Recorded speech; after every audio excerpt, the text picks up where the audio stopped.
अस्सलाम वालेकुम students. Flip flop के बाद हम देखते हैं कि लैचेस जो हैं वो क्या होते हैं। लैचेस जो है ये टेम्परेरी स्टोरेज डिवाइस है जिसकी दो स्टेबल स्टेट्स होती हैं।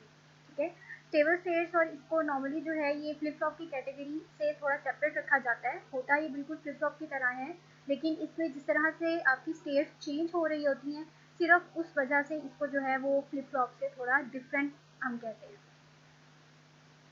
SR latch, set reset latch, ये मोस्ट बेसिक टाइप है लैच की। इसमें जब एक्टिव हाई इनपुट होती है एसआर लैच की, तो दो क्रॉस कपल्ड नॉर गेट्स बनते हैं, और जब एक्टिव लो होती है तो क्रॉस कपल्ड नैंड गेट्स बनते हैं। आउटपुट जो है हर गेट की वो कनेक्ट होती है इनपुट के ऑपोजिट गेट से, और जो इसी वजह से इसको हम रीजनरेटिव फीडबैक भी बोलते हैं, which is characteristics of all latches, क्योंकि ये लैचेस जो है ये अपना फीडबैक जनरेट करती हैं, ये वापस जो है अपना रिस्पॉन्स आउटपुट तक भेजती है। ये देखिए एक्टिव हाई आउटपुट जो है इसमें क्रॉस कपल्ड क्यों कहा गया है। एक आपका जो है नॉर गेट ये लगा हुआ है और एक आपका नॉर गेट यहाँ पर लगा हुआ है। ठीक है, ये एस आपकी इनपुट है और ये आपकी आर इनपुट है। इसके साथ जो आपकी सेकेंड इनपुट होगी वो कौन सी होगी, जो इस वाले नॉर गेट की आउटपुट होगी। ठीक है, इसकी आउटपुट क्यू है। इस वक्त ये क्यू जो है वो एस के साथ इनपुट है, और यहाँ पर जो आर के साथ इनपुट है वो एस की आउटपुट होगी, यानी क्यू बार। इसकी आउटपुट जो है वो इसकी इनपुट होगी, और इसी तरह से सिमिलरली जो इसकी इनपुट है वो इसकी आउटपुट होगी। इन दोनों गेट्स में सिंपल जो है वो ये है क्रॉस कपल्ड, इसीलिए इसको बोला गया क्योंकि ये क्रॉस में है। एक्टिव लो के लिए भी सेम ऐसे ही है। जो इसकी इनपुट है, इसकी इनपुट जो है वो क्या है, इस वाली गेट की आउटपुट, और इसकी जो इनपुट है वो ऊपर वाले गेट की आउटपुट है। एक्टिव हाई इनपुट जो है SR latch will be in stable condition when both inputs are low. जब दोनों इनपुट्स जो हैं वो लो होंगी, जब इनकी वैल्यू एस की और आर दोनों की जीरो होगी, तो आपका एस आर लैच जो है वो क्यू की वैल्यू 1 हो जाएगी, और वो इनिशियली हाई स्टेट पर होगा। ठीक है, assume that the latch initially reset Q is equal to 0। Q जो जब वैल्यू 0 होगी तो वो रीसेट स्टेट पर होगा, और inputs are either at inactive level 0, और उनकी वैल्यूज भी 0 हो सकती हैं। To set the latch Q is equal to 1, जब आपने क्यू की वैल्यू को 1 करना है तो हाई सिग्नल जो है वो सप्लाई करना पड़ेगा आपको एस स्टेट को, क्योंकि जब आप इसको एस स्टेट को वो करेंगे तो ये जो है एज अ इनपुट इसको जाएगा क्रॉस कपल्ड, और यहाँ पे क्यू की वैल्यू जो है वो 1 हो जाएगी, लेकिन आर जो है बेशक लो रहे, हम जो है इसकी इनपुट वो एज अ आउटपुट यहाँ शो करा रहे हैं, तो इसलिए हम क्यू की वैल्यू को एस के साथ चेंज कर सकते हैं। सिमिलरली ये केस है कि जब हमने क्यू की वैल्यू रीसेट करनी है और 0 करना है, तो हाई सिग्नल हमने अप्लाइड करना होगा आर के ऊपर, और एस जो है वो सेम रहेगा लो स्टेट के ऊपर। ये इसकी सिंपल जो लॉजिक डायग्राम है, यहाँ पर जो एक्टिव हाई स्टेट्स में आपके नॉर गेट यूज हुआ है। ट्रूथ टेबल इसका देखें, इनपुट्स हैं आपकी एस आर और आउटपुट्स है क्यू और क्यू नॉट। सेम जैसे फ्लिप फ्लॉप में था हमारा 0 1, इसमें भी 0 1, 1 0, और इसमें भी 1 0। ये आपकी रीसेट स्टेट थी जब हमारी 0 हो जाती थी, और जब 1 होता था वो आपकी सेट स्टेट थी। इसमें जब 0 0 है तो नो चेंज, आपकी जो फ्लिप फ्लॉप है वो एज अ मेमोरी वर्क करेगी इस वक्त, और जो आपकी प्रीवियस वैल्यू है यहाँ पर क्यू बार में वही, यहाँ पे जो क्यू की वैल्यू है वो क्यू बार की वो भी वही वैल्यू होगी, क्योंकि ये एज अ मेमोरी यहाँ पे वर्क कर रहा है। और 1 1 जो था फ्लिप फ्लॉप में हमारा इनवैलिड स्टेट था, लेकिन यहाँ पे एक्टिव के अंदर आपकी 1 1 की वैल्यू 0 0 होगी, और ये इनवैलिड कंडीशन के तौर पे होगा, लेकिन इसकी वैल्यू जो है हम यहाँ पे स्पेसिफाई एज अ 0 करेंगे। एक्टिव लो जो है उसमें हमने क्या करना है, एक्टिव लो को हमने एस बार और आर बार से डिनोट करना है, कॉम्प्लीमेंट का साइन है, तो उसका भी सेम जो है हमने ऐसे उसमें नैंड गेट यूज़ करना है, और जैसे हमने एक्टिव हाई जो है उसको डिज़ाइन किया, सेम इसको भी वैसे ही डिज़ाइन करना है। ये इसकी जो है रीसेट और सेट स्टेट की थी कि यहाँ पर जब आपने इसको रीसेट स्टेट में क्यू की वैल्यू 0 चाहिए तो हमें सिंपल आर जो है उसको सिग्नल देना पड़ेगा 0 का, और एस की वैल्यू जो है बेशक हाई है लो है उसको हमने चेंज नहीं करना।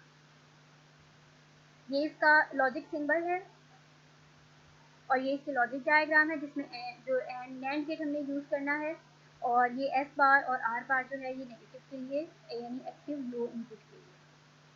इसका ट्रूथ टेबल जो है वो भी सेम वैसे है जैसे कि हमारा एक्टिव हाई का था, बस इसमें जो है वो डिफरेंस ये है कि आपकी इनपुट जो हैं वो अपोजिट लेवल पर है। जब 1 1 है तो आपकी वैल्यू नो चेंज पर आ जाएगी, लेकिन जब 0 0 है तो उसकी वैल्यू असाइन हो जाएगी 1 1, क्योंकि जब हमारी 0 0 थी तब उधर वहाँ पर क्रॉस होने की वजह से नॉट चेंज का साइन आ रहा था, और जब 1 1 थी तो 0 0 साइन हो गई थी। अब 0 0 है तो उसको 1 1 साइन हो गई, ये देखिए ये अभी भी क्रॉस में है, और इसको हम इनवैलिड कंडीशन कहेंगे। ये हमारी सेट स्टेट होगी 1 वाली, और 0 वाली हमारी रीसेट स्टेट होगी।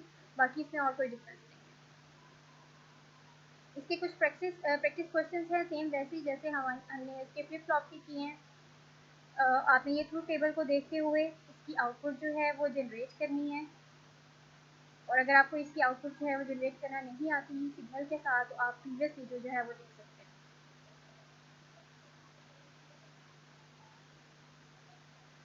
नेक्स्ट हमारी टाइप है gated SR latch. Gated SR latch जो है उसमें आपका बिल्कुल एसआर लैच ही सारा यूज़ होता है, सिर्फ उसमें एक एडिशनल इनपुट होती है एनेबल इनपुट। जैसे हमने इसमें डी जो फ्लिप फ्लॉप था उसमें हमने क्लॉक इनपुट यूज़ की थी, इसमें हमने एनेबल इनपुट यूज़ करनी है। एनेबल जो है वो हाई होगा in order to let respond to S and R inputs. Enable की वैल्यू को हमने हाई रखना है ताकि वो एस और आर दोनों इनपुट्स को रिस्पॉन्ड कर सके। ठीक है, यहाँ पर देखें ये जो है एज अ एस के साथ जो इनपुट है वो एनेबल है, और यहाँ पे आर के साथ भी जो इनपुट है वो एनेबल है। और ये जो है फिर नेक्स्ट फर्दर ये नैंड गेट को हमने और गेट के साथ कंबाइन किया है एज अ इनपुट, और ये जो आगे है वो क्यू और क्यू बार आउटपुट जनरेट करें। ये है हमारा गेटेड एस आर लैच, जिसमें एस लैच और आर लैच दोनों यूज़ हो रहे हैं, और इसमें ये एनेबल इनपुट का सिर्फ एक इजाफा हुआ है। EN जो है वो एक्टिव, यानी एनेबल जब एक्टिव है output is controlled by the states of S and R input. यानी जब E की वैल्यू 1 है तो आउटपुट जो है वो कैसे हमें देखती है, जब S की वैल्यू क्या होगी और R की वैल्यू क्या होगी, क्योंकि ये वाली इनपुट जो है ये तो कांस्टेंट है, लेकिन यहाँ पर जो है वो S और R की वैल्यूज को देख के हमने यहाँ पर जो नैंड गेट है उसके बाद हमने आउटपुट जनरेट किया। और जब इनएक्टिव स्टेट होगा तो output will latch the previous state, no changing output. जब इनएक्टिव स्टेट पर है तो जो हमारी आउटपुट प्रीवियस आई थी वो एज अ मेमोरी वर्क करते हुए वो उसी को कंसीडर करेगा और कोई नेक्स्ट वैल्यू नहीं लेगा। ये इसका सिंबॉलिक जो है वो सिंबल है, लॉजिक सिंबल। इसमें सिंपल जो है एक इनेबल का इजाफा हुआ है, बाकी सारी जो लॉजिक डायग्राम है वो ऐसा लैच वाली है। इसके भी सिमिलर वैसे क्वेश्चन हैं। नेक्स्ट टाइप है हमारी D latch. D latch differs from the S R latch as it has only one input in addition to enable input. D latch जो है उसमें डी के साथ सिर्फ हमने एनेबल लेनी है, तो इसको एस आर लैच जो है इसे हमने यूज़ नहीं करना। ठीक, ये पूरी जो है एनेबल हमारा जो है उसका एनेबल जो है उसकी एस आर लैच की तरह ही वर्क कर रही है, तो हमने यहाँ पर गेटेड लैच यूज़ किया था, तो गेटेड लैच के साथ ही ये वर्क कर रही है। ये देखिए गेटेड लैच की पूरी डायग्राम है, एनेबल वही है, लेकिन इसमें सिंपल हमने एस और आर को रिमूव करके एक इनपुट दे दिया और उस इनपुट का नाम हमने डी रख दिया। डी जो है वो आउटपुट कैसे देगा, Q follows D when enable is active. जब एनेबल की वैल्यू एक्टिव होगी तब हमारे पास डी की वैल्यू जनरेट होगी, जो एनेबल की वैल्यू होगी वो डी की होगी और हमारे पास सिंपल आउटपुट आ जाएगी। इसमें देखिए ये जो है सिंपल दो इनपुट्स हैं डी और एनेबल। इसमें 0 और 1, 1 और 1, x और 0। x और 0 का मतलब है कि कोई भी कंडीशन हो आपके पास, ये डोंट केयर कंडीशन आती है, कोई भी कंडीशन हो अगर एनेबल इनएक्टिव है तो आपकी जो Q और Q नॉट है जो हमारी आउटपुट्स हैं वो प्रीवियस स्टेट में चली जाएंगी, एज अ मेमोरी वर्क करेंगी। अगर 1 और 1 है तो 1 और 0 सेट स्टेट में, और अगर 0 और 1 है तो 0 1 सिंपल रीसेट स्टेट में आ जाएगा, और इसमें हमारे पास कोई चेंज नहीं आएगा। ये डोंट केयर कंडीशन को डिनोट कर रहा है, और ये इसकी कुछ एग्जांपल है।